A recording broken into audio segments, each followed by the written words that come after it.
ఎన్టీఆర్ ప్రవేశపెట్టిన కార్యక్రమాలు అమలు చేయడం తప్ప బీసీల కోసం చంద్రబాబు ఏం పాటుపడ్డాడు?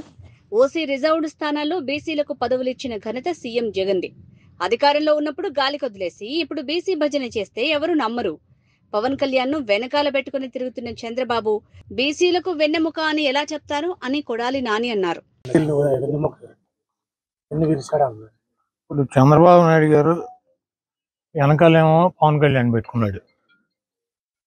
పెట్టుకుని ఈరోజు ఆయన ఏం చెప్తాడంటే బీసీలు నాకు వెన్నుముక్క అని చెప్తాడు. తెలుగుదేశం పార్టీ బీసీలకి రాజకీయ ప్రాధాన్యత కావచ్చు, రాజకీయ పదవులు కావచ్చు, బీసీలను ఆర్థికంగా పైకి తీసుకురావడానికి అనేక సంక్షేమ కార్యక్రమాలు చేశాయని చెప్పి ఆయన చెప్తున్నాడు. అది ఎవరు కాదనరు. కాకపోతే చంద్రబాబు నాయుడు ముఖ్యమంత్రి అయిన తర్వాత తెలుగుదేశం పార్టీ అధ్యక్షుడు అయినాక బీసీలకు చేసింది ఏంటని చెప్పి నేను అడుగుతున్నా. చెట్టు పేరు చెప్పి కాయలు అమ్ముకున్నట్టు ఎన్టీ రామారావు చేసినటువంటి కార్యక్రమాలనే ఈయన చేసినట్టు ఈయనే బీసీలకు కోసం పాటుపడినటువంటి వ్యక్తిలాగా మారుతున్నాడు. ఈరోజు కృష్ణా జిల్లా చూసుకున్నట్లయితే రాజశేఖర రెడ్డి గారు ముఖ్యమంత్రిగా ఉండగా ఇక్కడి నుంచి పార్థసారథి 5 సంవత్సరాలు మంత్రిగా ఉన్నాడు బీసీ. ఇంకెవరు కూడా లేరు, 5 సంవత్సరాలు ఆయనే ఉన్నాడు.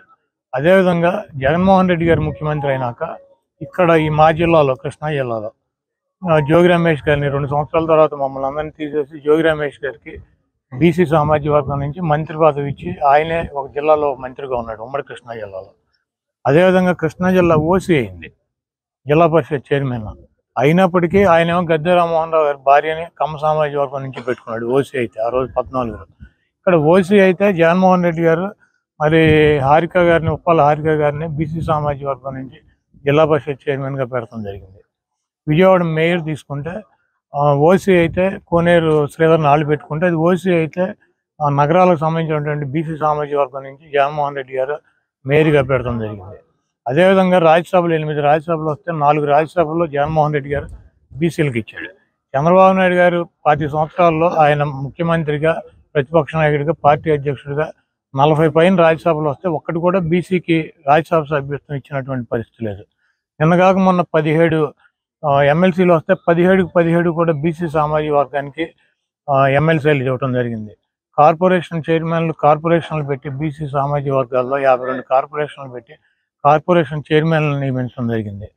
బీసీలకు ఆర్థికంగా వాళ్ళ పిల్లల చదువులకు కావచ్చు, వాళ్ళకి వైద్య ఖర్చులకు కావచ్చు, ఆరోగ్యశ్రీ ద్వారా కానీ, ఫీజు రియంబర్స్మెంట్ ద్వారా కానీ, లేకపోతే బీసీలలో ఉన్న పిల్లల్ని చదివించుకోవాలని చెప్పి ఇంగ్లీష్ మీడియంకి తీర్చిదిద్దడం కావచ్చు, గవర్నమెంట్ స్కూల్ని కార్పొరేట్ స్కూల్స్గా తీర్చిదిద్దడం, వాళ్ళకి భోజనాలు, అదేవిధంగా వాళ్ళకి స్కూల్ డ్రెస్సులు, అమ్మఒడి, పిల్లల్ని స్కూల్కి పంపించినందుకు అమ్మఒడి డబ్బులు ఇచ్చేటువంటి కార్యక్రమం, ఇవన్నీ కూడా సామాజికంగా వాళ్ళకి రాజకీయ పదవులు కల్పిస్తూ వాళ్ళ పిల్లల్ని ఒక తండ్రిలాగా ఆదరిస్తూ వాళ్ళ చదువులకి, వాళ్ళకి ఆరోగ్య సమస్యలు వచ్చినా వాళ్ళకి ఇళ్ళు నిర్మాణం చేసినటువంటి కార్యక్రమాలన్నా కూడా పెద్ద ఎత్తున బీసీల యొక్క సంక్షేమం కోసం, బీసీల యొక్క ఆర్థికంగా వాళ్ళ కాళ్ళ మీద వాళ్ళు నిలదొక్కోవడం కోసం, వాళ్ళ పిల్లలు, వాళ్ళ హాస్పిటల్ ఖర్చులు, అదేవిధంగా వాళ్ళకి రాజకీయ ప్రాధాన్యత ఇస్తూ ముందుకు నడుస్తున్నటువంటి వ్యక్తి జగన్మోహన్ రెడ్డి గారు.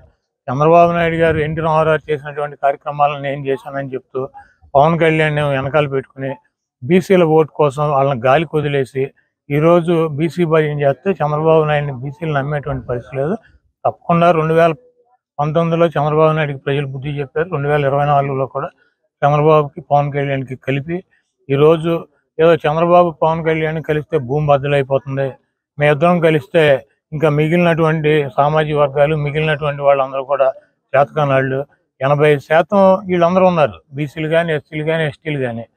వాళ్ళందరినీ కూడా గాలికి వదిలేసి పవన్ కళ్యాణ్తో నేను కలిశాను కాబట్టి, కాంగ్రెస్ పార్టీతో నేను కలిశాను కాబట్టి, బీజేపీతో నేను కలిశాను కాబట్టి, జగన్మోహన్ రెడ్డి గారిని ఏమీ చేయలేక మేమందరం కలిసాం కాబట్టి జగన్మోహన్ రెడ్డి గారి నుంచి నన్ను ఎక్కించమని చెప్పి అడిగితే ఈ రాష్ట్ర ప్రజలు దానికి సిద్ధంగా లేరు. తప్పకుండా చంద్రబాబు నాయుడు దత్తపుత్రుడు పవన్ కళ్యాణ్ గారికి ఇద్దరికి కలిపి ఈ రాష్ట్ర ప్రజలు బుద్ధి చెప్తారని చెప్పి నేను భావిస్తున్నాను.